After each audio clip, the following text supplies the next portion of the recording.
proceed in the Warner matter? Yes, Your Honor.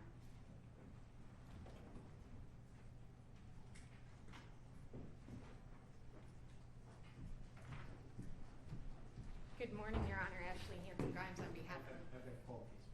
I couldn't hear you from the back, Your Honor.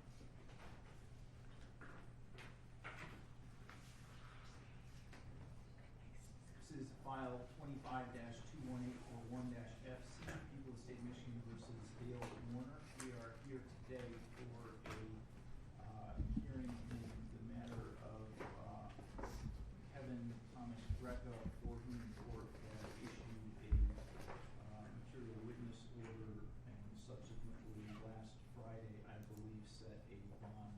First, may I have the attorneys place their appearance on the record, beginning with Ms. Wise for the people. Good morning, Your Honor. Jackie Wise on behalf of the people.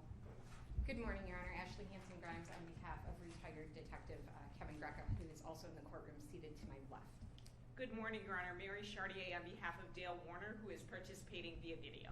Good morning, Your Honor. Marissa Binsky, also on behalf of Mr. Warner. Thank you. And the court at the hearing on Friday asked Mr. Greca if he would like to be represented by an attorney. At that point, he did indicate he would like to be represented by an attorney. The court set a bond at that time with the understanding that this hearing would go forward today, giving him a full opportunity, if he wished to take advantage of it, to be heard on the issue of bond. So, Ms.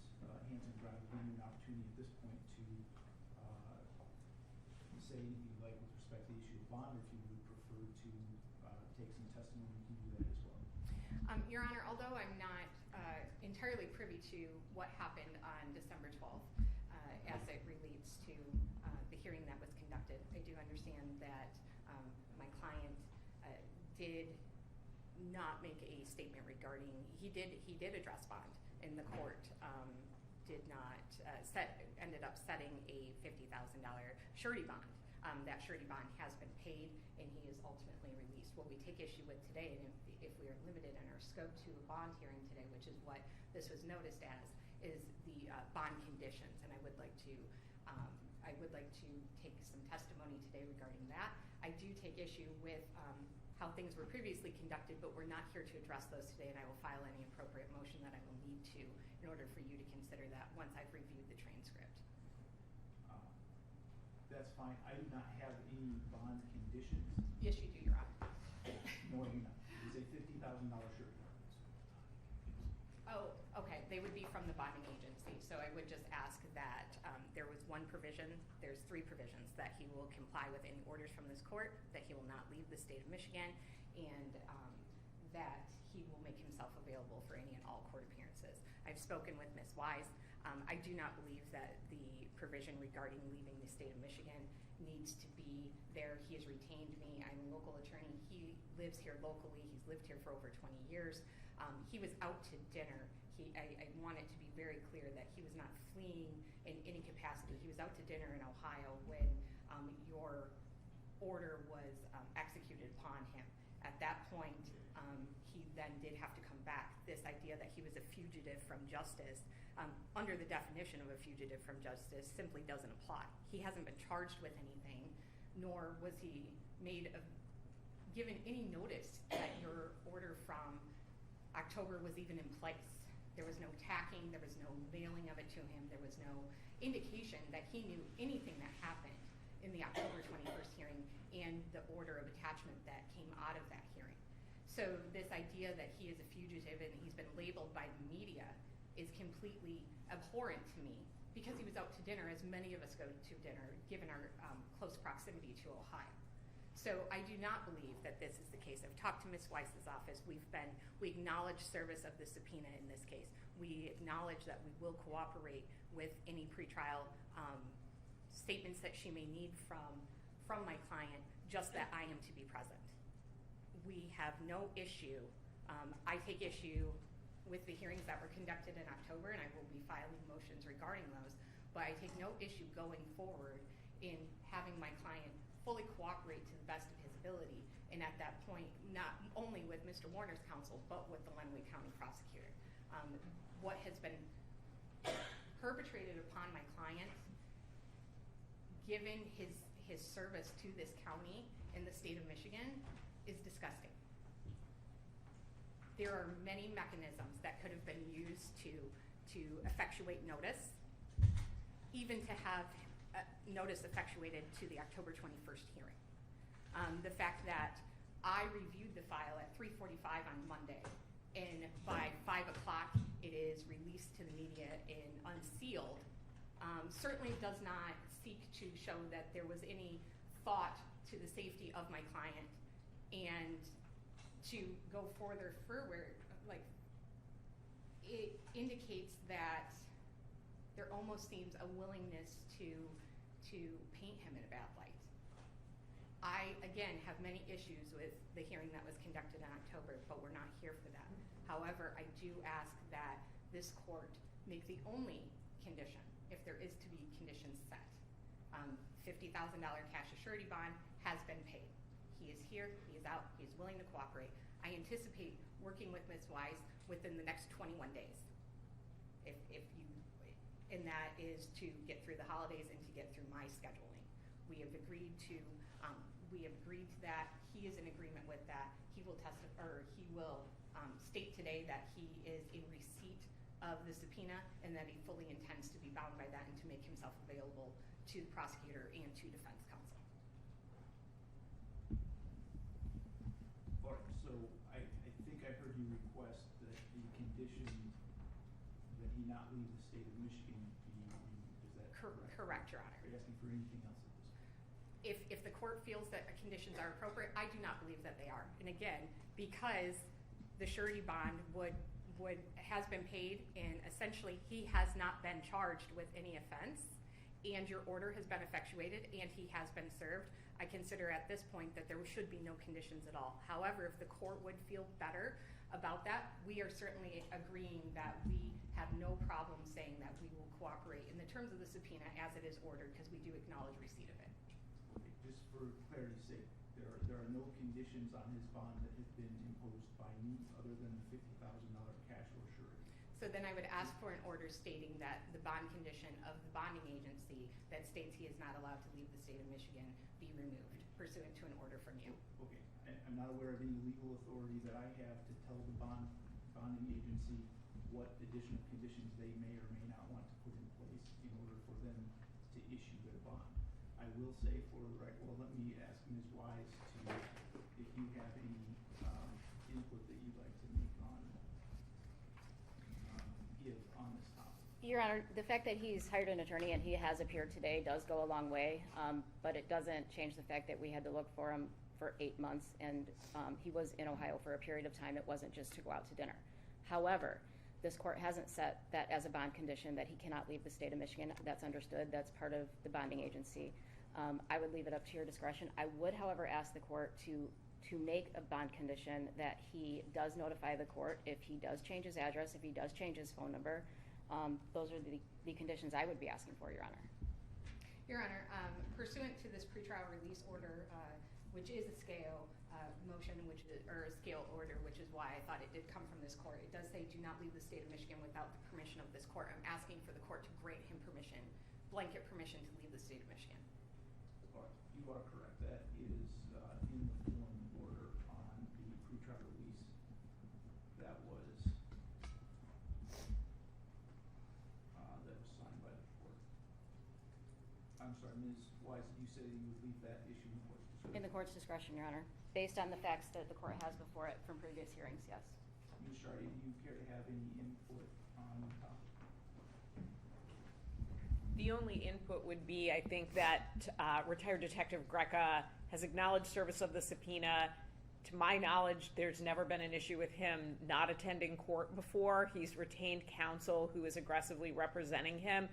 If the bonding agency continues to require that Mr. Greca remain in the state of Michigan, but the court is willing to remove that condition, then one thing is the court could convert the bond to a PR bond. So that way there'd be no bonding agency involved at all to put any restrictions on Mr. Greca, and then it would just be restrictions by the court, which I think is just appearing in court.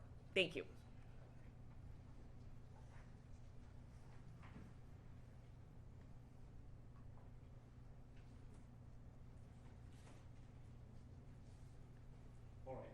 I would first say, since the topic has come up, the court has never at any point tried to or even intimated that retired Detective Greca was a fugitive from justice or anything of the like. The court issued an order pursuant to MCL 767.35 for a material witness to be brought before the court for the purpose of having a hearing to determine whether a bond was appropriate. Anything else, I have been very careful to not even suggest, because we are operating under a very specific provision of the law, and that is the only provision of the law under which the court is operating at this point. I do think, given the fact that retired Detective Greca has obtained counsel and has posted a bond with the surety in the amount required by the court, that eliminating the form provision that he not leave the state of Michigan is appropriate. I'm obviously aware that we live very close to the Ohio border, and it's common for people to cross back and forth. And I'm comfortable in this case with retired Detective Greca doing that, given the bond and what's in place currently. So I would make that modification. Is there anything else we need to address today, Ms. Hanson-Grimes? Your Honor, if the court would consider the comments made by counsel perhaps of also converting the bond to a PR bond, that would be something we would like you to consider.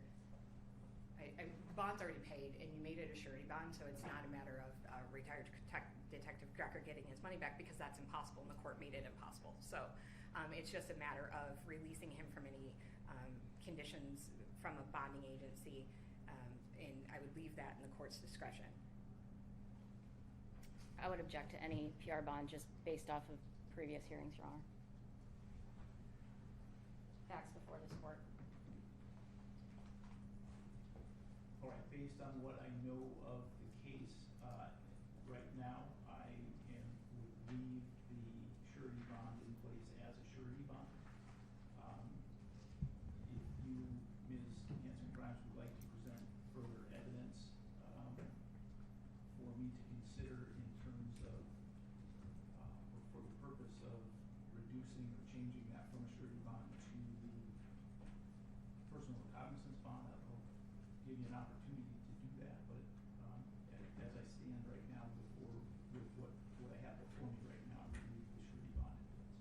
Okay, Your Honor, I will perhaps brief that issue and bring it before the court if I do elect to make that change.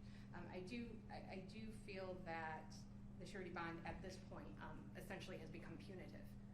He paid the 10% through a bail bondsman, and as is required in a surety bond, once a person pays a bail bondsman, they are not getting that money back. So essentially, this court's order did have the force and effect of being extremely punitive to him in exchange for the fact that he was also held in custody for multiple hours, as opposed to just being brought forth to the court as your order of attachment did suggest, and pursuant to the statute. He did not, we kind of bypassed the fact that he would be able to come and make witness for himself as is required in your order of attachment under MCL 767.35, that he would have an opportunity to recognize for himself, yes, there is a subpoena out there for me, yes, I accept that. Instead, we immediately went to bond, a surety bond that he is going to have to either still stay in jail today, which is well beyond the 72 hours that we would be looking at. And this order was also put in place 4 months or more before he is due to be in trial. So at this point, I think that things that have been done, and I will expound on them in further hearings, have an extreme punitive aspect to them. And so that is why I was asking you to consider that on the comments of counsel, because he's already out in a tremendous amount of money that he is not, because of the provisions put by this court, as opposed to just having it be a 10% bond or having it be a lower cash bond. he's not able to get that money back. And so if the court has a way or a mechanism that could indeed be converted, I would take any and all knowledge that you would expound upon that issue. But at this point, there is none. And so the punishment has been levied for an offense that he really didn't have a chance to answer for.